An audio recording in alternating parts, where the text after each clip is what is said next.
I think silver is going to explode to the upside. And I'm watching myself say this, Elijah, thinking I can't believe Pete Granditch is saying this.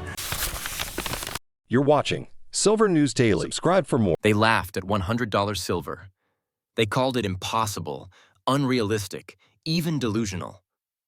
But now, that so-called fantasy is backed by a 50-year chart pattern that's about to explode.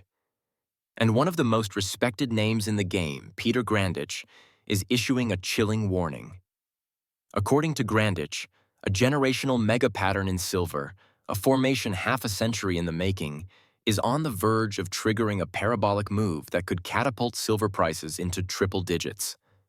And the kicker?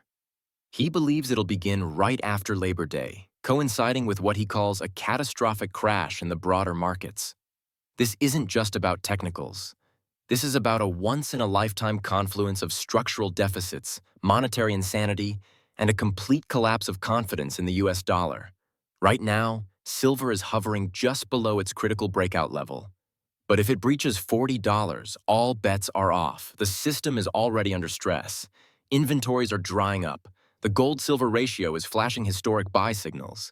And beneath it all, a silent panic is brewing in the institutions that once mocked silver as a relic of the past.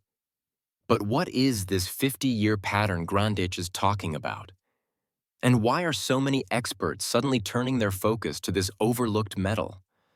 Stay with me, because what you're about to learn may change the way you see silver forever. Year as a forecast saying that when the year was over, the Dow would be either side and the S&P of unchanged, maybe 5% one way or another.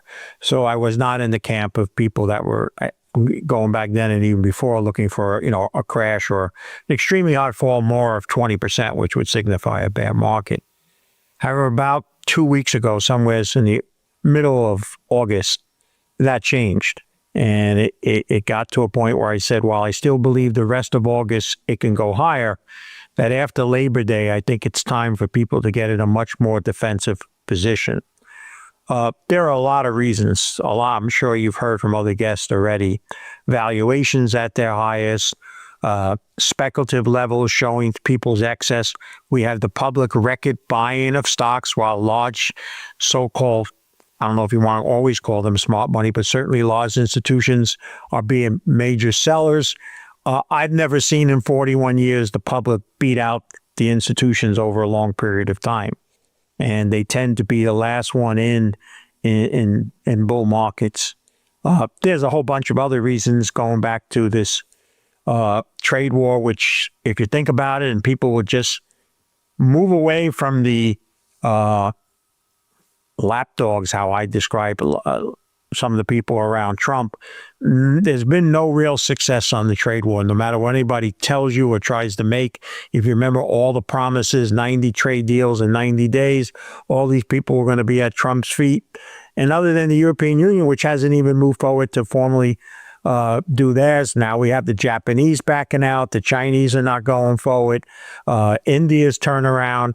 And so there's a lot of economic evidence that we are heading into a much more challenging time when stocks are at record levels. I'll put it very easy, Elijah. I've been a simplistic person. I don't use big words. I'm not a big college grad guy. What if I told you the silver chart you've never looked at holds the key to the next major wealth transfer? For 50 years, yes, 50, we've been watching a textbook technical setup form right under our noses. It's called the cup and handle pattern. And if you understand anything about market psychology, you'll know it's one of the most explosive signals in the world of technical analysis. This isn't a short-term gimmick. The cup, in this case, spans back to the 1970s, tracing silver's historical highs and the long, painful decline that followed. Then from 2011 to 2024, we've seen the handle, a grinding, controlled downtrend followed by consolidation. 11 years of pressure building with no release. And now, as we sit in late 2024, silver is pressing up against that handle's rim, ready to break free. This pattern is not just symbolic, it's mathematically potent. When these kinds of long-duration setups resolve, they do so violently. Analysts have run the projections, and the measured move from this formation doesn't just target $50 or even $70. It points well beyond the $100 mark. This isn't fringe theory. It's the same kind of breakout that led to silver's historic surges in 1980 and 2011, both of which saw silver go vertical in a matter of months. But this time, the formation is bigger, more developed, and happening in a market that's far more fragile. No wonder Granditch is sounding the alarm. He knows, as do other veteran analysts, that patterns of this magnitude don't whisper. They scream. And once this one breaks, silver won't just go up, it'll explode. But this pattern is only one part of the story. Because what happens when silver actually breaks through that final resistance zone? That's when everything changes. And I keep things fairly simple. But one of the complaints that I heard, not to me directly, but from investors in general over decades is, you folks on Wall Street always tell us when to buy, but you never tell us when to sell. And many, many years ago, my mentor at the time said to me, Pete, one of the first reasons you start to sell is when you can no longer first buy whatever you own. And I don't believe I could start a general equity portfolio now in U.S. In fact, when I began the year, Elijah, I suggested to our clients of our planning group and anyone that wanted to listen that if you are going to own equities that are ex-U.S. equities, meaning world funds that don't hold any U.S. exposure. And in particular, a country like China that I thought would outperform the U.S. And both of those have greatly outperformed the U.S. stock market. You know, there's a lot of excitement now, and I know I'm going on here, but because we went down sharply briefly in April and had this rally, there's a sense that this has just been a magnificent year. But right now, the U.S., despite all of this, has not been able to outperform world markets, emerging markets, China, and best of all, it's not even come close to gold and silver. Yet, if you turn on a financial network, that's all they talk about is the U.S. market. So all of that led to this belief, but because the last 2 weeks in August tend to be extremely seasonally bullish because people are taking their last of their vacations and all, I said not to worry about a defensive position until after Labor Day, which ironically, we begin one of the more seasonally weak periods for the stock market, September into October. So all in all, I think it's the greatest minimum now, you need to be much more concerned about the U.S. stock market now than you might have been a few. The $40 level, that's the line in the sand. For months now, silver has been bouncing between $30 and $35, building pressure like a coiled spring. But make no mistake, every trader, algorithm, and fund manager in the precious metals space is watching that $40 mark like a hawk. Why? Because that's the breakout point. That's the trigger that turns this long, grinding accumulation into a vertical moonshot. It's not just psychological, it's technical. A clean break above $40 would mark the official confirmation of the cup and handle breakout we just discussed. And once that happens, silver isn't just allowed to run, it's forced to. Here's how it works. Once silver decisively crosses $40, momentum traders pile in. That triggers algorithmic buy programs. Then hedge funds start front-running each other, and before you know it, the entire market dynamic shifts from wait and see to buy at any price. We've seen this before. Back in 2010, silver sliced through resistance and within months had nearly doubled. And that was without a multi-year structural deficit, without AI and solar demand at record highs, and without a Federal Reserve boxed into a corner. This time, the conditions are far more combustible. What's even more explosive is how tightly wound this market is. Silver has been consolidating for over a decade. Every failed breakout attempt, every pullback, has created a wall of pent-up demand. And when that wall finally breaks, the move won't be slow or polite. It'll be violent, irrational, and breathtaking. The $40 breakout isn't a prediction, it's a countdown. And when the clock hits zero, the silver market will enter uncharted territory. But even the most powerful technical breakout means nothing if there isn't real-world pressure building underneath. And that's exactly what we're about to uncover. So first, I still believe gold and silver are going higher, particularly silver, which is anybody that knows Peter Granditch from just passed a few months ago say, did Peter Granditch just say he was bullish on silver? Because I always treated it as second class to the gold itself in terms of ownership. Not that you shouldn't own it, but, there's been people for silver for decades and, it underperformed quite a period of time. However, early in the year when it got below 30, I flipped the switch and I became as bullish, if not more bullish on silver and gold. And I'll touch on that in a moment. But the first important thing is, so earlier in the year, after owning gold for as cheap as $1,300, when it got up to its highs or within $20 of the highs, I made a decision that the major producers now could do better than the physical gold price. Plus, gold needed to go through a very long consolidated phase because of how fast it rose in the previous 12 to 18 months. So I went into the major gold producers. Then, when they did as well, and they're going to continue to do well, they're basically record amounts of free cash flow in the sense they're printing money. The bottom line then was, well, the next order of business is, you have all these folks on Wall Street telling us about AI and all these centers and all these needs. Well, they need two things.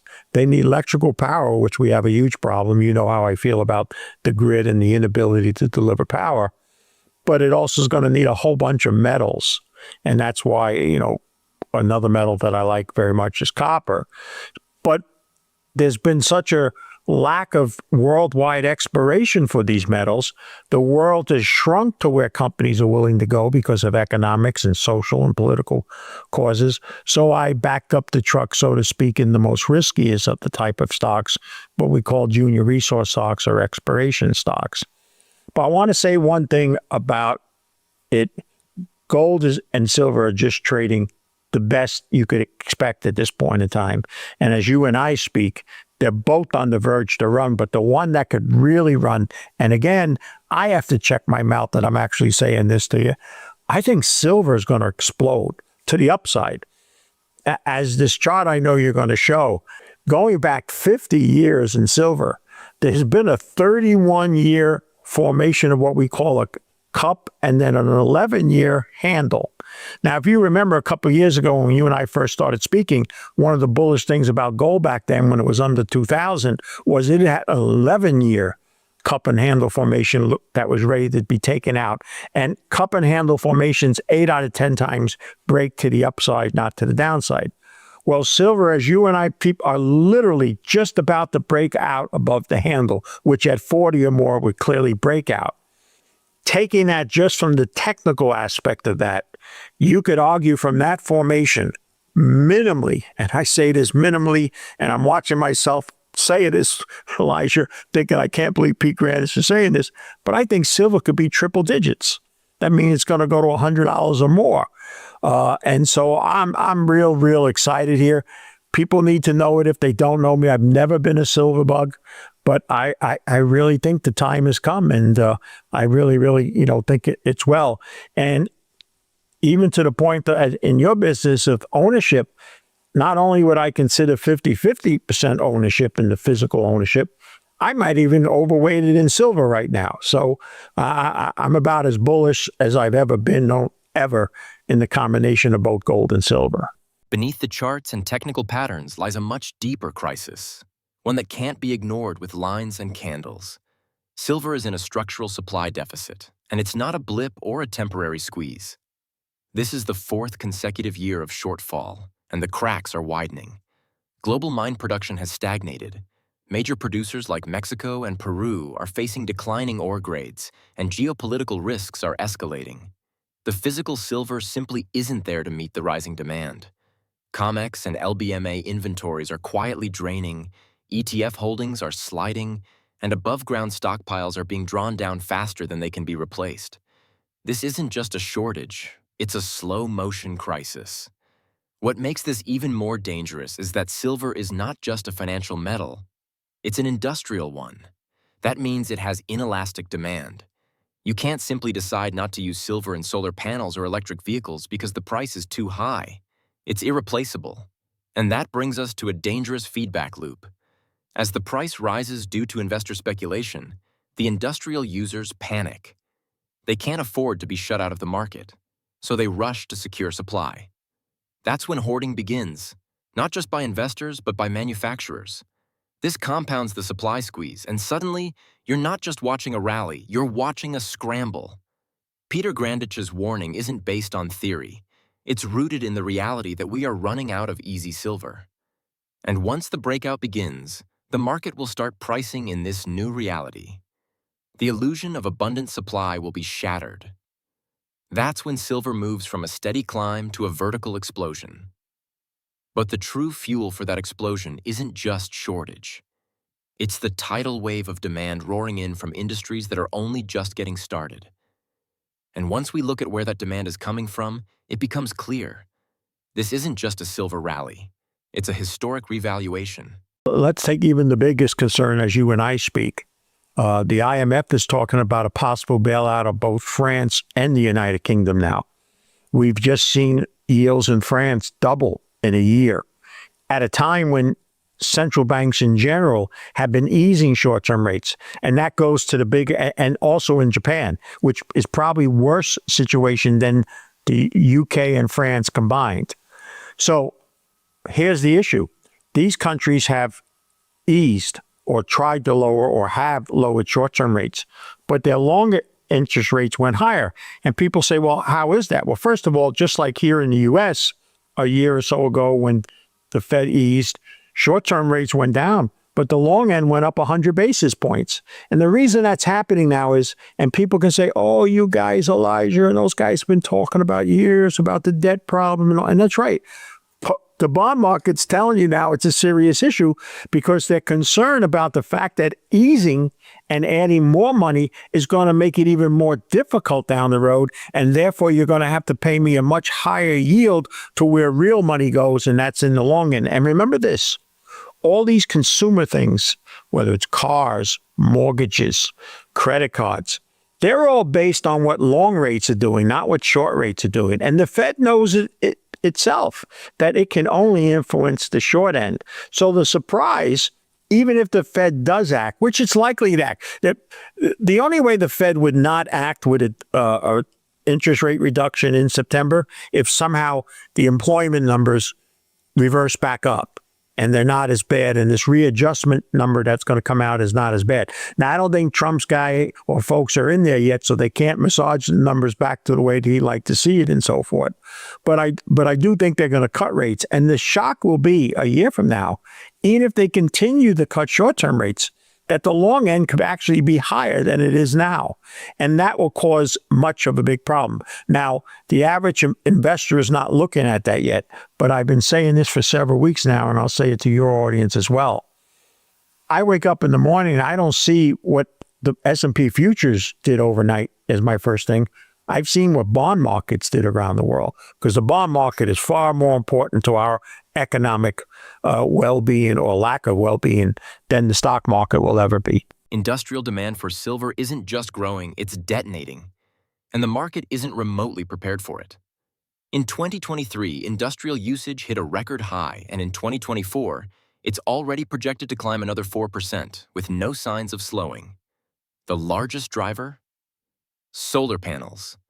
Silver is the single most important component in high-efficiency photovoltaic cells, and global solar deployment is entering a phase of exponential expansion. Over 230 million ounces of silver are expected to be consumed by the solar industry this year alone, an all-time record that's up 20% from just 12 months ago. And here's the part no one is talking about. There is no substitute.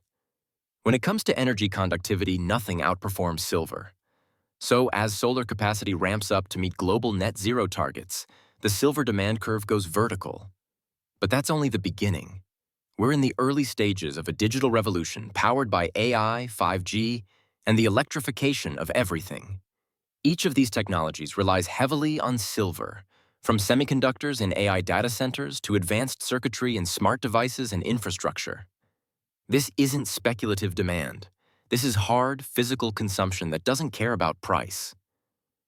Whether silver is $30, $50, or $100, these industries will continue to consume it at breakneck speed. And unlike investor demand, which can ebb and flow, industrial demand is relentless and accelerating. The supply curve is flat. The demand curve is going exponential. That's the setup for a detonation, not a rally. Every year, this imbalance persists. The foundation under the silver price becomes more unstable. Eventually, that imbalance resolves. And when it does, the market won't gently adjust, it will snap. But even that isn't the full story. Because while industrial demand lights the fuse, there's another metric hidden in plain sight that signals just how far silver can really run. In fact, the whole idea about private equity was it was just going to be that for more sophisticated investors who can take the bigger risks that come along in these type of things. And the problem is, for them, many of them have done poorly. So they pressured and have somebody that in the White House that is favorable to in the investment world say, okay, let the public come in now. And basically the public's going to bail out the bad mistakes of the private equity industry. And, you know, and this just comes at a time when speculation in everything is excess, including crypto. I'll stand here and tell you this. I'm not going to argue about Bitcoin. And we just had a guy now that came out and said it's going to be worth 10 trillion. You know, my argument is I've heard a few years ago it was already supposed to be 1 million. Some people said it was going to be 5 million. It can't even get above 125,000. And basically for 4 or 5 years now, it's been flat and gold has actually outperformed it. But we'll leave Bitcoin alone for a moment. I'll tell you this. The biggest thing that they'll look back is I would rather have a pile of you-know-what than any meme coin, because a meme coin has absolutely no value. At least that pile I could use as fertilizer in my backyard. It has some value to be used on. And yet we have so much money that's poured into these things. And now we're going to allow people's retirement money. Remember now, 2/3 of Americans don't even have $1,000 saved for emergency, but we're going to have what little they have in retirement go into these much higher risk investments at the time when the market is clearly, even bulls will not say it's cheap. So it's a very poor decision. I think it's going to lead to more calamity and just add to the mounting problems we have in the United States here, economically, socially, and politically. Now, we often talk with you about different signs. Just before we get going, we just launched the official Silver News Daily Telegram. To kick things off, we're running a 10-ounce silver giveaway. Yes, real physical silver, not a voucher, not digital credits, actual bullion.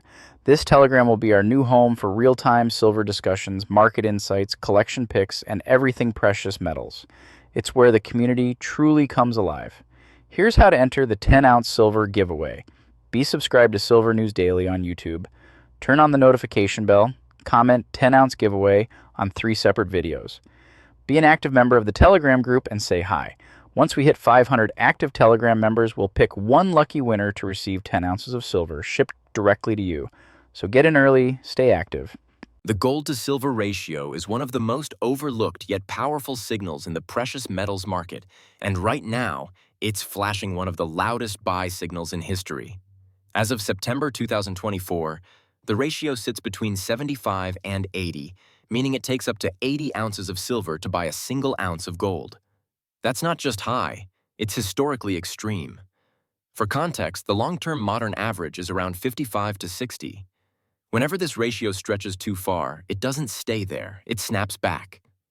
And when it does, silver doesn't just catch up, it outperforms violently. Look back at 1980. The ratio collapsed from over 80 to under 20 in just months, as silver rocketed past $50 and gold topped out. In 2011, it shrank again, diving from above 70 to below 35 as silver surged back to $49. Every single time the gold-silver ratio has reached today's levels during a bull cycle, it's signaled one thing: silver is preparing to slingshot. This isn't a theory. It's a pattern grounded in decades of market behavior. What makes this moment even more unique is that gold is already at or near record highs, driven by central bank buying, inflation hedging, and geopolitical instability. That means if gold holds steady or climbs, silver will need to move much faster just to close the gap. A mean reversion back to a 55-to-1 ratio would require silver to hit around $55 per ounce based on current gold prices. A drop to 40-to-1? You're looking at silver breaching $75. And if we return to the extremes of the 1980 ratio, silver clears $100 easily. This ratio doesn't just reflect price, it reflects sentiment. It tells us how undervalued silver is compared to gold in the eyes of the market. And right now, it's saying that silver is about to be revalued in a big way. But even ratios and charts pale in comparison to the force that's about to shake the entire financial system: the Fed's next move. Because once monetary policy shifts, silver won't just look cheap. It'll look inevitable. It's commonly known as a K economy. First of all, the 10% wealthiest people in America own 86% of all the assets. The next 40% own about 14%, and the bottom 50% don't own any. Now, Wall Street basically caters to that 10%. I mean, the lower echelon of advisors, people that don't manage a lot of money and all, they'll deal with that 11 to 50% people that have some assets. But Wall Street talks to that group. Now, that group at the top is not hurting. In fact, they have benefited greatly by the way the country's been run and markets in that general. But the rest of the group, especially the bottom 50%, we have 2/3 of Americans working paycheck to paycheck. And in just the last couple of years, they have seen just about everything they need as a necessity go up in double digit. Energy costs, electricity, home insurance, medical insurance, car insurance. If who's ever listening to this is going, yeah, you're right. It went up 10, 15, 20%. So when you're working paycheck to paycheck, there's not a lot of room.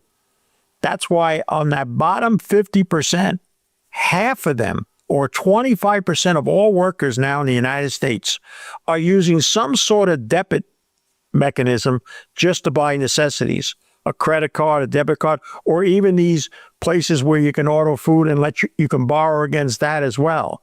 And this is not good. And this is heading in a very bad direction and all. Now, let's talk about the second part. I gave probably the biggest part of that commentary that I made that you referred to a couple weeks ago was about this horrible decision to allow the public to take retirement money and invest in private equity. First of all, private equity isn't anything close to what it's been made out to be. The Federal Reserve is out of options, and the silver market knows it.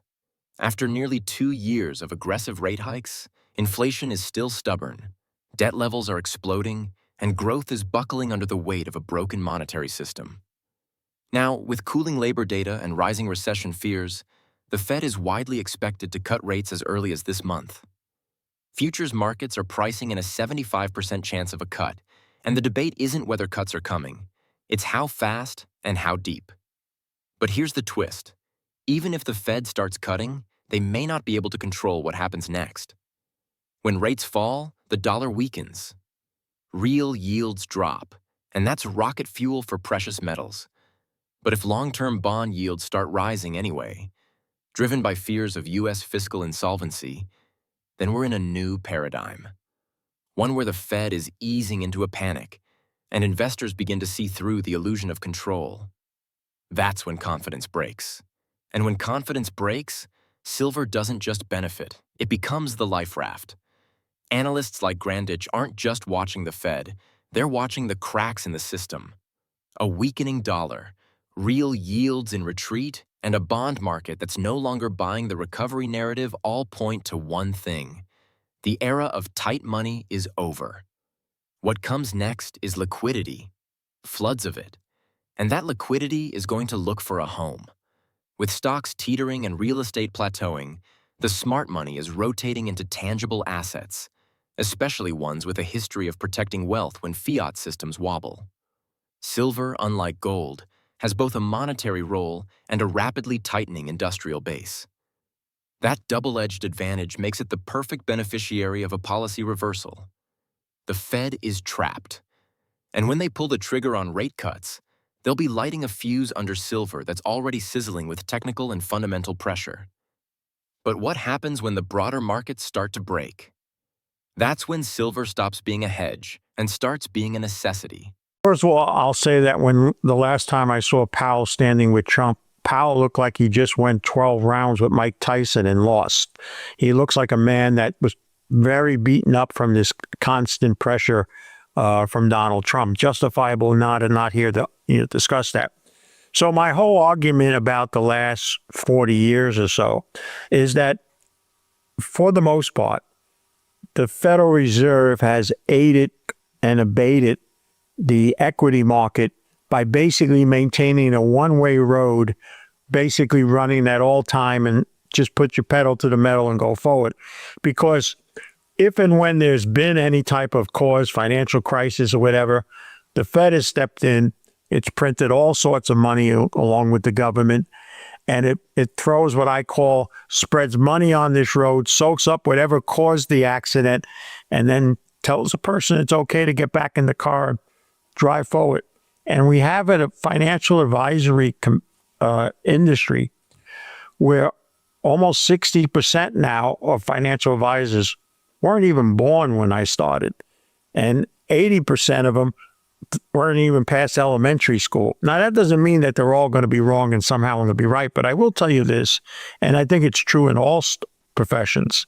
Experience is an extremely important asset to have. We learn from it. Anybody that 65 and over will tell you that they feel they're more mature and smarter now than they were when they were 20 or 30 or even 40. And so we have an industry that really has been used to one way.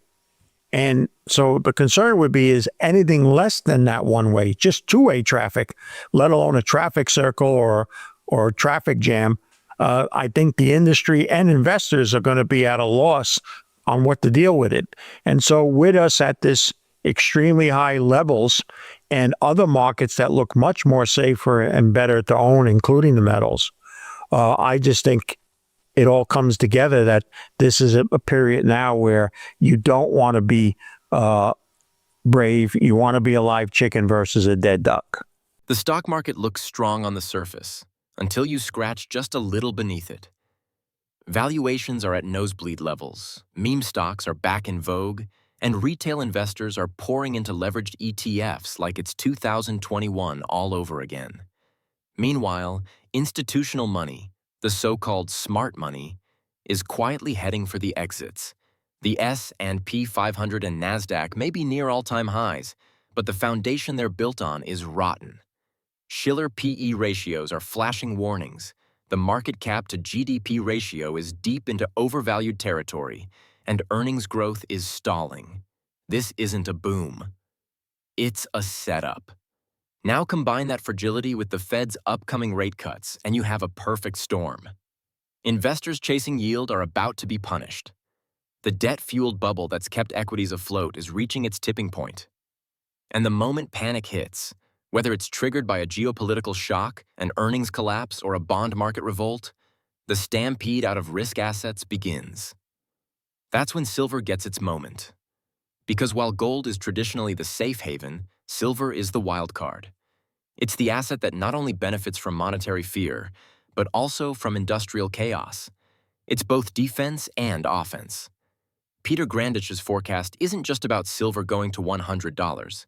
It's about a market-wide revaluation driven by a complete breakdown in investor confidence.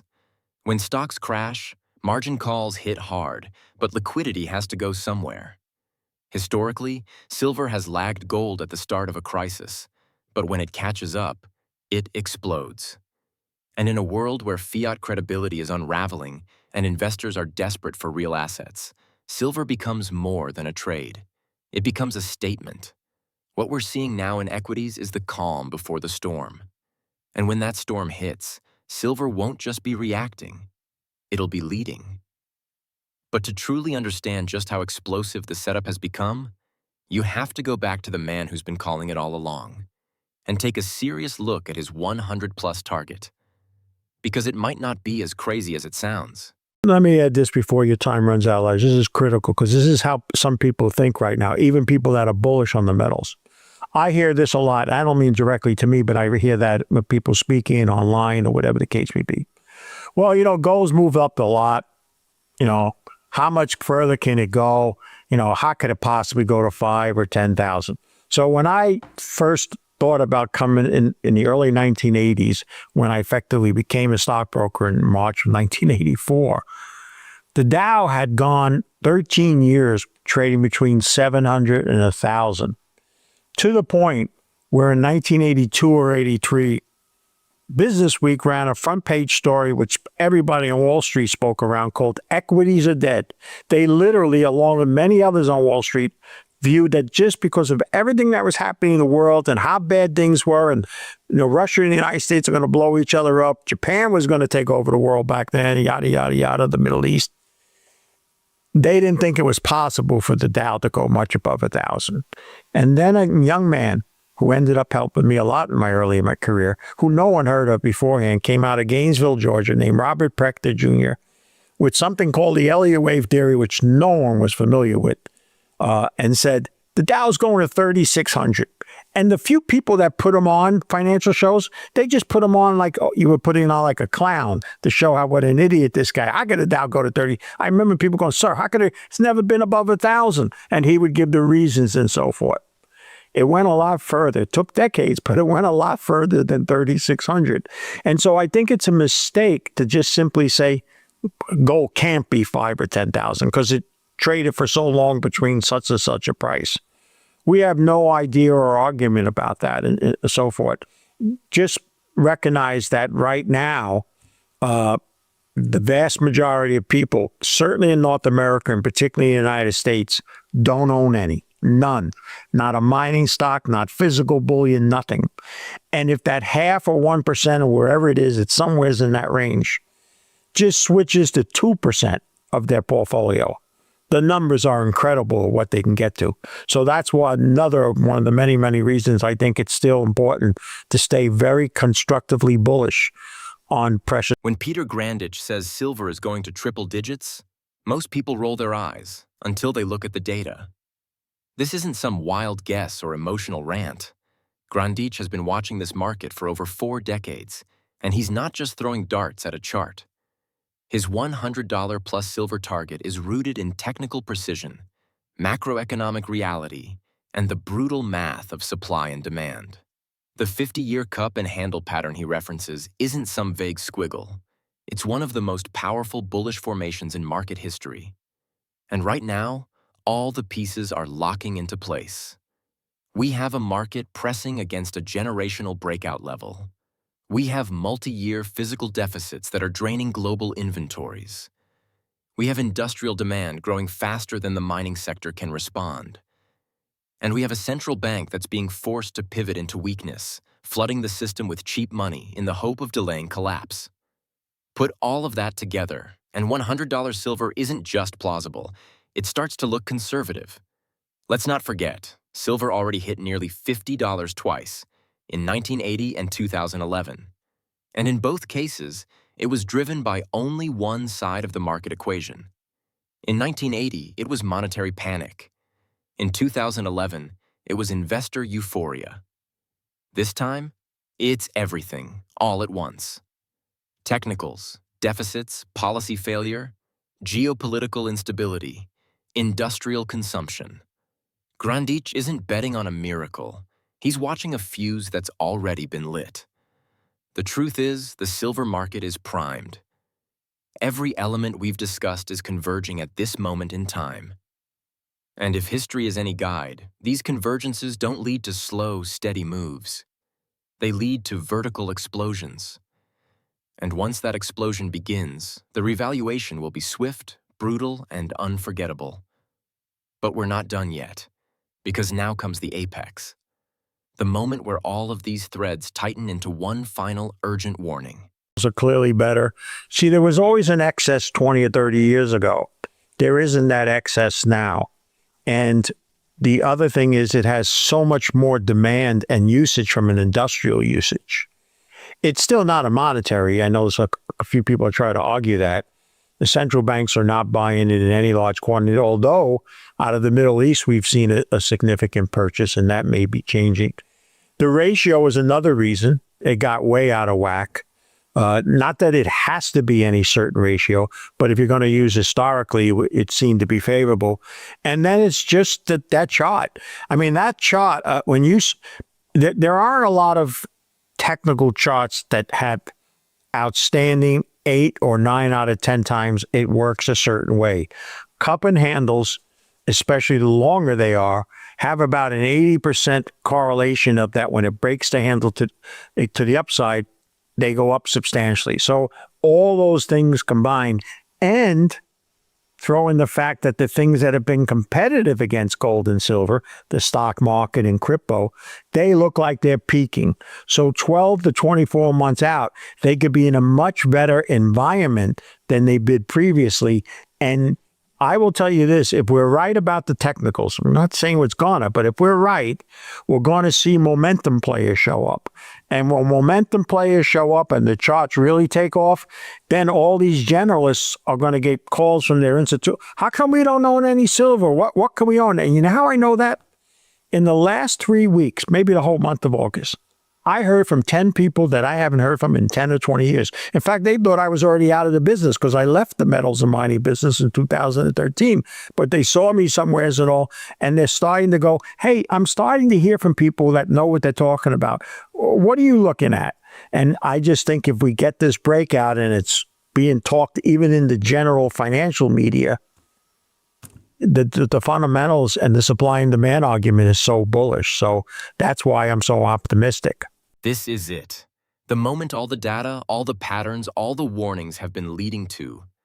Silver at $100 isn't a dream. It's a consequence. A consequence of 50 years of monetary mismanagement, a decade of artificial price suppression, and a rapidly accelerating collision between physical scarcity and insatiable demand. The breakout pattern is complete. The $40 resistance is weakening. Inventories are evaporating. The Fed is cornered. The stock market is teetering. And in the eye of this storm stands silver, underowned, undervalued, and completely underestimated. Peter Granditch's call isn't some outlier in the darkness. It's the flare lighting up the entire battlefield. And if he's right, then this isn't just an investment opportunity, it's a final warning. The system is faltering. The dollar is losing credibility. And the smart money knows exactly what that means. When silver moves, it doesn't knock politely, it kicks the door off its hinges. And by the time the headlines catch up, it will already be too late. If you're watching this and still on the fence, just ask yourself one question. Are you positioned before the storm, or will you be scrambling after it hits? Because this setup isn't coming, it's already here. Subscribe for more critical updates as we track silver's next historic move.